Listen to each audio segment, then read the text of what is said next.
कपड़े की दुकान नहीं बने। तो हमने इसके लिए कहा कि आप प्राइवेट स्कूल हो या सरकारी स्कूल हो, सभी का ड्रेस एक होना चाहिए। इस पर निश्चित रूप से कहा है एस सिद्धार्थ साहब को कि आप इन लोगों को प्रमोशन क्यों नहीं देना चाहते हैं? इसमें मंगा लीजिए, और उन्होंने इस पर हामी भरी कि मैं मंगा लेता हूँ सभी जिलों से कि किनका वेतन जो है लंबित है और इसको मैं कर देता हूँ। मैंने कहा कि वेतन के मुद्दे पर सर कोई समझौता नहीं किया जाए। तो ये दूसरी बात मैं कहा हूँ कि गरीबों के बच्चों का ड्रेस अलग हो और अमीरों के बच्चों का ड्रेस अलग हो। निजी विद्यालय और सरकारी विद्यालय दोनों का ड्रेस अलग-अलग क्यों? तो ये बड़ा काम है। मुझे लगता है कि 1 सप्ताह के अंदर में वेतन भुगतान से संबंधित मामले सॉर्ट आउट कर लिए जाएँगे। तो मेरी बात को काफ़ी सीरियसली उन्होंने लिया है। तो प्रमोशन के इश्यू पर हमने बात की। सेवा निरंतरता के मुद्दे पर हमने उनसे बात की कि मैं विधान परिषद के सत्र में भी हमने उठाया था इस मामले को। जो लोग भी आपके ये सक्षमता परीक्षा का विरोध कर रहे हैं, इसी 3 कारण से कर रहे हैं। 3 में आपने 1 मांग पूरी कर दी है और 2 चीज़ को लटकाए हुए हैं, दोनों चीज़ को कर दीजिए। और यदि आप ये दोनों चीज़ कर देते हैं तो किसी भी शिक्षक को आपके सक्षमता परीक्षा से ऐतराज़ नहीं होगा। और लंबी मीटिंग चली कैबिनेट की, और उसके बाद भी उसके पहले लगभग 45 मिनट तक उनको प्रतीक्षा करनी पड़ी, और फिर दोबारा फिर हमसे मिलने के लिए रात में आए। मैं समझता हूँ कि उन्होंने शिक्षकों की समस्याओं को काफ़ी गंभीरता। लगातार हमारे जो गुरुजन साथी हैं, वह शिक्षक समाज से जुड़ी हुई सभी समस्याओं को लेकर दूरभाष पर मुझे अवगत करा रहे हैं, व्हाट्सएप पर मैसेज करते रहते हैं। तो मैं अपने सभी गुरुजनों की समस्याओं को बस उसी रूप में, जिस रूप में वो मुझे भेजते हैं, मैं उसी रूप में अपर मुख्य सचिव महोदय को भेज देता हूँ। और कई मामलों में अपर मुख्य सचिव महोदय संज्ञान भी लेते हैं। तो अभी हाल ही में प्रधानाध्यापकों के पदस्थापन के मामले में हमने एक आग्रह किया था उनसे, और जब हमने उनसे आग्रह किया कि प्रधानाध्यापकों की पोस्टिंग कर दीजिए, स्कूल अलॉट करके उनकी पोस्टिंग कर दीजिए, तो उन्होंने मुझे उधर से मैसेज दिया कि कोर्ट के द्वारा स्टे लगा हुआ है। तो मैंने उन्हें कन्विंस करने की कोशिश की कि कोर्ट के द्वारा प्रधान शिक्षक के मामले में स्टे लगा है, प्रधानाध्यापक के मामले में नहीं लगा है। और उसका सुखद परिणाम यह हुआ कि हमने उनको जो कन्विंस किया तो वो कन्विंस हो गए, और उन्होंने कल बयान भी दे दिया कि प्रधानाध्यापकों की पोस्टिंग हम करेंगे। तो मुझे लगा कि बहुत सारी चीज़ें ऐसी हैं कि अपर मुख्य सचिव महोदय उस मुद्दे को सही तरीके से या तो कोई उनके पास रख नहीं रहा है, या इसके लिए बेहतर तरीके से उनको बताने की आवश्यकता है। तो मैं सोच रहा था कि मैं उनसे मिलूं, और आज इसी कड़ी में मैं सुबह में पत्र ही तैयार कर रहा था अपने शिक्षकों की समस्याओं से रिलेटेड, कि पत्र जा करके मैं शिक्षा विभाग में दूंगा। उसी समय मैंने उनको मैसेज किया व्हाट्सएप पर कि मैं मिलना चाहता हूं, मुझे समय दिया जाए। तो उन्होंने 12:45 का समय दिया एजुकेशन डिपार्टमेंट में, और लगभग 11 बजे के आसपास हम लोग की बात हुई है और मुझे बुलाया गया। तो आनन फानन में तैयार हुआ, मैं वहाँ पहुँचा, लेकिन मैं 45 मिनट विलम्ब हो गया। और मैं इतना विलम्ब हो गया कि जब मैं पहुँचा तो ठीक 2 मिनट पहले वो चैम्बर से निकल गए थे, चूँकि आज कैबिनेट की मीटिंग थी, उनको कैबिनेट में जाना था। तो मैंने उनको फ़ोन किया, उन्होंने फ़ोन उठाया, तो उन्होंने कहा कि मैं तो 45 मिनट से अधिक आपका इंतज़ार करके अब मैं जा रहा हूँ, कैबिनेट की बैठक है। मैंने कहा कि मैं मुज़फ़्फ़रपुर से मुझे आना था। तो उन्होंने कहा कि अगर यह बात मुझे बताए होते तो मैं आपको 3 दिन के बाद समय देता। तो मैंने कहा कि अब तो जो बात थी सो हो गई, लेकिन अब मैं यहाँ आ गया हूँ। तो उन्होंने कहा कि तो आप प्रतीक्षा करिए, मैं कैबिनेट के बाद मिलूँगा आपसे। और मैं अपर मुख्य सचिव आदरणीय एस सिद्धार्थ साहब को मैं बहुत-बहुत इसके लिए आभार व्यक्त करता हूँ कि कैबिनेट के बाद वह केवल मुझसे मिलने के लिए वो आए अपने कार्यालय में, क्योंकि उनके पहुँचने से ठीक पहले उनके निजी सचिव ने फ़ोन किया था कि सर आ रहे हैं, आप आ जाइए। अब मैं गया तो उसके 2 मिनट के बाद वो आए हैं और हमसे मिल करके और फिर साथ-साथ ही निकल गए। मतलब कि क्या बातचीत हुई है शिक्षकों को लेकर? क्या कहा शिक्षकों है के उन्होंने? मुद्दे पर जो बात हुई है, मैं यह बताना चाहता हूँ अपने सभी गुरुजन साथियों को। मैं शिक्षकों के मुद्दे पर तो जो भी बात थी, लिखित बात थी, मैं उस पर भी आऊँगा, और शिक्षकों के अतिरिक्त भी कुछ बातें हुई हैं, जिन बातों को मैंने उसके लिए मैं धन्यवाद दिया हूँ अपर मुख्य सचिव महोदय को। कि एक तो मैं डे 1 से, जब मैं शिक्षा के मुद्दे पर जब से मैं संघर्ष कर रहा हूँ, तो मेरा एक बहुत हमारी एक मांग रही है कि गरीबों के बच्चों के लिए अलग शिक्षा और अमीरों के बच्चों के लिए अलग शिक्षा क्यों। तो इसके लिए हमने कहा था कि कम से कम किताब तो एक कर दीजिए। तो मैंने उनको धन्यवाद दिया कि आप 6 to 8 के बच्चों के लिए एनसीईआरटी की किताब आपने लागू कर दी। अब गरीबों के बच्चे भी वही किताब पढ़ेंगे जो अमीरों के बच्चे पढ़ेंगे। निश्चित रूप से यह एक बहुत बड़ी युगांतकारी घटना है बिहार के लिए। इसको और लोग नोटिस नहीं ले रहे हैं क्योंकि शिक्षा पर तो सभी लोगों को मतलब रहता नहीं है, लेकिन एस सिद्धार्थ साहब ने इस बात को साइलेंटली कर दिया। यह बहुत बड़ी बात थी। तो मैंने उनसे इसके लिए धन्यवाद भी दिया और मैंने उनसे आग्रह भी किया है कि जिस प्रकार से आपने 6 to 8 के लिए किया है, इसको +2 तक के लिए आप कर दीजिए आप अपने कार्यकाल में। उन्होंने हामी भी भरी है। मैं उम्मीद करता हूँ कि एक बहुत बड़ी बात होगी। दूसरी बात मैं कहा हूँ कि गरीबों के बच्चों का ड्रेस अलग हो और अमीरों के बच्चों का ड्रेस अलग हो। निजी विद्यालय और सरकारी विद्यालय दोनों का ड्रेस अलग अलग क्यों? तो उनका कहना था कि ड्रेस तो मैं इस बार चाह रहा था कि डिपार्टमेंट की ओर से ही सिला जाए। तो हमने कहा कि वो सरकारी विद्यालय में आप भेजिए, ड्रेस जैसे भी भेजिए। लेकिन निजी विद्यालय में क्या होता है कि निजी विद्यालय वाले हमारे शिक्षा विभाग के दबाव में गरीबों के बच्चों का आरटीई के तहत एडमिशन ले लेते हैं और एडमिशन आरटीई के तहत ले लेते हैं तो निःशुल्क उनको पढ़ाना है, और दूसरी ओर ड्रेस के नाम पर फिर दुकान खोल देते हैं, किताब के नाम पर दुकान खोल देते हैं। अब नतीजा होता है कि गरीब के बच्चे जो है उस स्कूल में जा कर के भी और उतना फीस वो वसूल लेता है। तो ये निजी विद्यालय कपड़े की दुकान नहीं बने। तो हमने इसके लिए कहा कि आप प्राइवेट स्कूल हो या सरकारी स्कूल हो, सभी का ड्रेस एक होना चाहिए। इस पर निश्चित रूप से प्रयास किया जाए। एक आग्रह हमने किया, ये बच्चों के लिए हमारी ये मांग रही है और शिक्षा सुधार के लिए। अब हम आते हैं अपने गुरुजन साथियों की समस्याओं पर। तो मैं अपने तमाम गुरुजन साथियों को मैं इनकलाबी दस्तक के माध्यम से यह बतलाना चाहता हूँ कि हमारे जो भी साथी लोग यह दूर से देखते होंगे कि क्या कर रहे हैं क्या नहीं कर रहे हैं, शिक्षकों की समस्याओं को लेकर मैं सोता हूँ जगता हूँ तो केवल और केवल शिक्षकों की समस्याओं को लेकर। अन्य सभी लोगों की समस्या मैं सुनता हूँ। मैं जब बैठता हूँ तो जो भी लोग भी आते हैं तो उनकी तो पैरवी रहती है, सामान्य पैरवी रहती है। किसी अधिकारी को फ़ोन कर दीजिए तो मैं वो सब करता रहता हूँ। लेकिन आपके मुद्दे पर मैं रात दिन जग जग करके लिखता हूँ, पढ़ता हूँ, एक एक काम करता हूँ। और चूंकि अब मैं संवैधानिक पद पर हूँ तो संवैधानिक पद पर रहने के बाद एक अपनी मर्यादा होती है, इसलिए हम उस ढंग से ही बात को रखना चाहते हैं। हमने जो बात रखी है वहाँ पर जितने भी हमारे नियोजित शिक्षक साथी हैं जो विशिष्ट शिक्षक की परीक्षा नहीं दिए, मैंने उनकी बात से शुरुआत की और हमने कहा है एस सिद्धार्थ साहब को कि आप इन लोगों को प्रमोशन क्यों नहीं देना चाहते हैं। उनका कहना था कि जब हम प्रमोशन देंगे तो आप अगला ग्रेड पे मांगेंगे। तो हमने कहा कि अगला ग्रेड पे आपसे हम क्यों मांगेंगे, आप जो अगला ग्रेड पे देंगे उससे ज़्यादा वेतन हमें ऑलरेडी मिल रहा है। जब ऑलरेडी हमको मिल रहा है तो वह ग्रेड पे लेकर हम क्या करेंगे।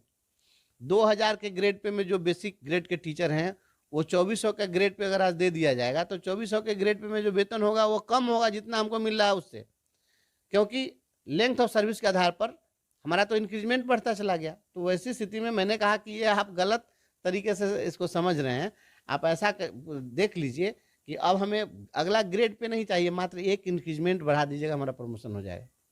तो वो थोड़ी देर के लिए शॉक्ड भी थे, उनको लगा कि नहीं बात। मैंने कहा कि अगर आप कन्विंस नहीं हो रहे तो बोलिए, मैं फिर से आपको कन्विंस करता हूँ। तो मेरी बात को काफ़ी सीरियसली उन्होंने लिया है। तो प्रमोशन के इशू पर हमने बात की। सेवा निरंतरता के मुद्दे पर हमने उनसे बात की कि मैं विधान परिषद के सत्र में भी हमने उठाया था इस मामले को, और सेवा निरंतरता के मुद्दे पर हमने वित्त विभाग का जो सर्कुलर है वो सर्कुलर भी हमने शिक्षा मंत्री जी को दिया था। तो आपको सेवा निरंतरता तो देनी ही चाहिए। और हमने यह स्पष्ट कर दिया है कि आपके पूर्व वाले जो थे एसीएस, उस समय में जो उनसे भिड़ंत थी शिक्षकों की और हमारी जो भिड़ंत थी 3 मुद्दों को लेकर थी। एक था कि वो कह रहे थे कि आप परीक्षा दीजिए और परीक्षा देने के बाद में हम 3 जिले का परिभ्रमण योजना चलाएंगे। तो क्या परिभ्रमण योजना, क्या हम परिभ्रमण योजना का मतलब कि वो कह रहे थे कि 3 जिले का विकल्प लेके बार बार पोस्टिंग कर देंगे। तो उस चीज़ को मैंने कहा कि इस चीज़ को तो आपने समाप्त कर दिया कि स्वैच्छिक पोस्टिंग आपने दे दिया, तो एक मांग पूरी हमारी हो गई। एक तो आपने पहले ही कर दी है, दूसरी हम मांग कर रहे हैं कि हमको सर्विस कंटिन्यूटी दे दीजिए। तो सर्विस कंटिन्यूटी आप कैसे न दीजिएगा, हम 2003 से काम कर रहे हैं और बताइए कि 22 साल से कोई काम करेगा उसको आप कहिएगा कि नहीं अब आपकी फ्रेश सेवा काउंट होगी, तो ये नहीं चलेगा। तो सर्विस कंटिन्यूटी आप दे दीजिए। और तीसरा है कि हमारा प्रोमोशनल एवेन्यू आप क्यों समाप्त करना चाहते हैं, हमको प्रमोशन क्यों नहीं देना चाहते हैं। 20 साल में तो किसी का प्रमोशन हो जाएगा। तो मैंने कहा है कि जो लोग भी आपके ये सक्षमता परीक्षा का विरोध कर रहे हैं इसी 3 कारण से कर रहे हैं। 3 में आपने एक मांग पूरी कर दी है और 2 चीज़ को लटकाए हुए हैं, दोनों चीज़ को कर दीजिए। और यदि आप ये दोनों चीज़ कर देते हैं तो किसी भी शिक्षक को आपके सक्षमता परीक्षा से ऐतराज नहीं होगा और फिर सरकार से टकराहट समाप्त हो जाएगी। अच्छा, कुल मिला के देखा जाए तो बातचीत जो है एकदम शुभ संकेत दे रहे हैं। नहीं, बहुत अच्छा, मुझे पूरा विश्वास है। आपको मैं बताता हूँ और बहुत ढेर सारी चीज़ें हैं उस पर हमने जो बात की है, तो उसमें जो उनका जो स्टैंड था, मैंने उन्होंने एक चीज़ साफ-साफ कहा है कि मैं अभी कोई कमेंट आपको नहीं दूँगा। मुस्कुराते हुए उन्होंने कहा कि मैं कोई कमेंट नहीं दूँगा, लेकिन आप मुझे सारा पेपर दे दीजिए, मैं आपका एक-एक चीज़ मैं पढ़ूँगा। और सारे पेपर को मैंने उनको हैंडओवर कर दिया है। जो भी मौखिक बातें हुई है उसमें ट्रांसफ़र के इश्यूज़ पर भी कि भाई आप स्थानांतरण दीजिए, जो भी शिक्षिकाएँ हैं अपने घर से दूर-दराज हैं, अपने पास चली जाएँ, शिक्षा इससे प्रभावित हो रही है। अनुकंपा आश्रितों की बहाली के लिए भी हमने दिया है और वेतन के मुद्दे पर काफ़ी गंभीरता से, चूँकि पिछले दिनों अभी जो पत्र निकला है कि जो लोग भी अगर एचआरएमएस नहीं कर रहे हैं, शिक्षकों का वेतन नहीं मिलता, तब तक पदाधिकारियों का वेतन नहीं मिलेगा, तो हमने ही उनको दिया था। मैं उनको व्हाट्सएप पर भेजा था, कुछ शिक्षकों ने मुझे दिया था 5 महीने से वेतन नहीं मिला, कैसे जिएँगे, कैसे, मैंने हूबहू फॉरवर्ड कर दिया था और हमने कहा था कि सर 5 महीने तक वेतन नहीं मिलेगा, वो शिक्षक कैसे जिएगा? तो उसके बाद उन्होंने एक कड़ा पत्र निकाला कि जब तक शिक्षकों का वेतन भुगतान नहीं होगा, पदाधिकारियों का भी वेतन नहीं मिलेगा। तो इस मामले में मैंने उनसे एक आग्रह किया है कि अभी भी 20,000 से अधिक ऐसे शिक्षक हैं जिनका एचआरएमएस ऑनबोर्डिंग नहीं हुआ और पेमेंट नहीं हुआ। तो आप संबंधित जिलों से ऐसे शिक्षकों की सूची मंगा लीजिए और संबंधित शिक्षकों की सूची मंगा करके आप देख लीजिए कि इनका एचआरएमएस अभी तक क्यों नहीं हुआ और निर्देशालय स्तर पर अगर मामला फंसा है तो उसको सॉर्ट आउट करा दीजिए। और हम दोपहर में उनसे मिलने के लिए जब गए थे, निर्धारित जो समय निर्धारित उन्होंने किया था, जो उस समय हम पहुँचे तो नीचे जैसे ही हम उतरे हैं, क्योंकि वो उस समय चले गए थे कैबिनेट मीटिंग में, तो जब हम नीचे उतरे तो वहाँ पर गया के कुछ शिक्षक हमको मिल गए और अन्य जिलों के भी शिक्षक मिल गए और उन लोगों ने बताया, तो मैं इस बात को बताया कि अभी आप आज ही आपसे हमारे शिक्षक लोग मिले इस मामले को लेकर, तो आपने कह दिया कि रवि जी से जाकर के मिल लीजिए और जब वो लोग गए मिलने तो वहाँ नोटिस नहीं ली गई। तो इस बात को मैंने उनके संज्ञान में दे दिया है कि आप इस पर मंगा लीजिए और उन्होंने इस पर हामी भरी कि मैं मंगा लेता हूँ सभी जिलों से कि किनका वेतन जो है लंबित है और इसको मैं कर देता हूँ। मैंने कहा कि वेतन के मुद्दे पर सर कोई समझौता नहीं किया जाए। तो ये बड़ा काम है, मुझे लगता है कि 1 सप्ताह के अंदर में वेतन भुगतान से संबंधित मामले सॉर्ट आउट कर लिए जाएंगे। और आपको हमने ये भी दिया उसमें कि एचआरएमएस ऑनबोर्डिंग करके जो लोग भी जिन लोगों का भी पूर्व से एचआरएमएस ऑनबोर्डिंग हो चुका है, विद्यालय अध्यापक हैं और उनका जो है वेतन फिक्सेशन नहीं हो पाया है, उनका इंक्रीमेंट नहीं लग रहा है, तो इन चीज़ों के लिए हमने दिया कि सॉफ्टवेयर को अपडेट कर दीजिए। और प्रधान शिक्षकों के पदस्थापन के मामले में, प्रधानाध्यापक के पदस्थापन के मामले में हमने उनको कन्विंस किया था कि भाई आप ये पोस्टिंग कर दीजिए, तो उनका कहना था कि ये हाई कोर्ट में जो है हाई कोर्ट स्टे लगाया है, तो मैं उस पर गया था कि प्रधानाध्यापकों के लिए तो आपने कर दिया, प्रधान शिक्षकों की पोस्टिंग कैसे होगी? तो प्रधान शिक्षकों का मामला हाई कोर्ट में चल रहा है, तो हमने आग्रह किया उनसे कि आप इस मामले में महाधिवक्ता के माध्यम से हाई कोर्ट में प्रे करिए कि जल्द इसकी सुनवाई हो जाए, क्योंकि अगर हाई कोर्ट में मामला फंस गया तो लंबे समय तक समय निकल जाएगा, तो फिर ये शिक्षक जो है इससे हतोत्साहित होते हैं। तो आप इनकी पोस्टिंग कर दीजिए, उसके लिए जल्द कैसे सुनवाई हो जाए हाई कोर्ट में, इसके लिए हमने बजाता एक मांग पत्र हमने वो अलग से स्पेशली मैंने इस मामले को दिया हूँ। 1 to 5 के शिक्षकों के लिए ब्रिज कोर्स जो है लंबित है वो शुरू कर दिया जाए। 2014-16, 15-17 और 16-18 के दौरान जो लोग डीएलएड किए और उन लोगों को हाई कोर्ट ने आदेश दिया था कि इनको विरमण तिथि से इनको प्रशिक्षित का दर्जा दिया जाए, इनको प्रशिक्षित वेतनमान दिया जाए, लेकिन सरकार चली गई थी एलपीए में और सरकार एलपीए में हार गई। एलपीए ने, कोर्ट ने सरकार के दलील को खारिज कर दिया। तो हमने मांग किया कि आप जो है इस मामले में क्या कीजिए कि इन लोगों को आप दे दीजिए इसके लाइट में इनके विरमण तिथि से। तो इसका भी हमने बजाता एक मांग पत्र हमने दिया है। और सक्षमता 1 और 2 में जो विषय विसंगति के कारण जिन लोगों का अभी तक योगदान नहीं हो सका है, बहुत फोन आता है हमारे साथियों का, आप निश्चिंत रहिए, हमने अवगत करा दिया है प्रमुख सचिव महोदय को, लिखित रूप में हमने अवगत करा दिया है अलग से मांग पत्र देकर, और मुझे विश्वास है कि अगले सप्ताह में निश्चित रूप से जिन लोगों का अभी विषय विसंगति वाला है उनका समाधान हो जाना चाहिए, मैं ऐसा विश्वास व्यक्त करता हूँ। ये फिर नया विज्ञापन निकलने वाला है, तो उसमें जो भावी नियुक्ति होने वाली है उनका जो कार्यानुभव है इसकी गणना उनके प्रशिक्षण प्राप्ति की तिथि से नहीं हो बल्कि उनकी नियुक्ति तिथि से हो, जिस प्रकार से प्रधान शिक्षकों के लिए तय किया गया था। और 18 महीने का जिन लोगों ने एनआईओएस से डीएलएड किया था और इसके आधार पर उन लोगों को योगदान पत्र नहीं दिया गया टीआरई 1-2 में, सफल होने के बावजूद उनको प्रशिक्षित नहीं माना गया था। मामला सुप्रीम कोर्ट में चला और कोर्ट ने उनके फेवर में फैसला दे दिया। तो अब हम मांग कर रहे हैं कि भाई जो लोग उसमें क्वालिफाइड हैं, तो अब तो जब कोर्ट ने मुहर लगा दिया कि नहीं इनका प्रशिक्षण मान्य है, तो उनको आप योगदान का आदेश दे दीजिए।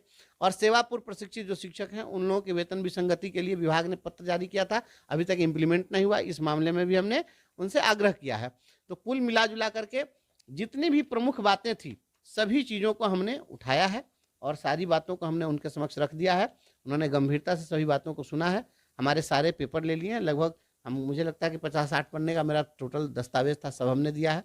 खुद उन्होंने हाथ में लिया और उन्होंने बोला कि मैं इसको पढ़ूंगा। हाँ, पर उन्होंने कहा कि मैं एक एक चीज़ को मैं पढ़ूंगा, घर पर जाकर पढ़ूंगा और इसको मैं देखूंगा। खुद से अपने हाथ में लिया उन्होंने किसी दूसरे स्टाफ को नहीं दिया है।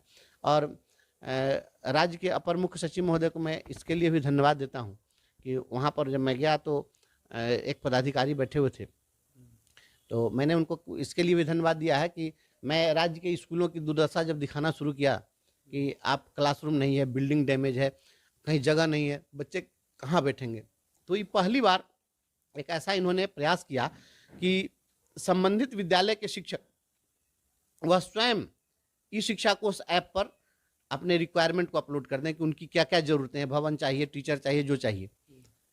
तो हमने कहा कि आपने जिस प्रकार से मांगा है यह बहुत काबिले तारीफ है, लेकिन आप मांग तो लिए हैं, इसको पूरा कर दीजिए। तो वहीं पर बैठे हुए थे एमडी, कहा कि इन्हीं को जिम्मा दिया गया, देखिए बैठे हुए इसी मुद्दे पर बात करने के लिए। तो मैंने कहा उनसे भी कहा कि तो इसको आप कर दीजिए। और हमने स्पष्ट कर दिया कि 100% तो नहीं होगा, लेकिन अगर 90% भी अगर हो जाए, 80% भी अगर हो जाए और गरीबों के बच्चों को क्लासरूम मिल जाए, शिक्षक मिल जाए, पेयजल की सुविधा मिल जाए, शौचालय मिल जाए, सारी सुविधाएं मिल जाए, तो मैं समझता हूँ कि बिहार में शिक्षा व्यवस्था में आमूलचूल परिवर्तन होगा।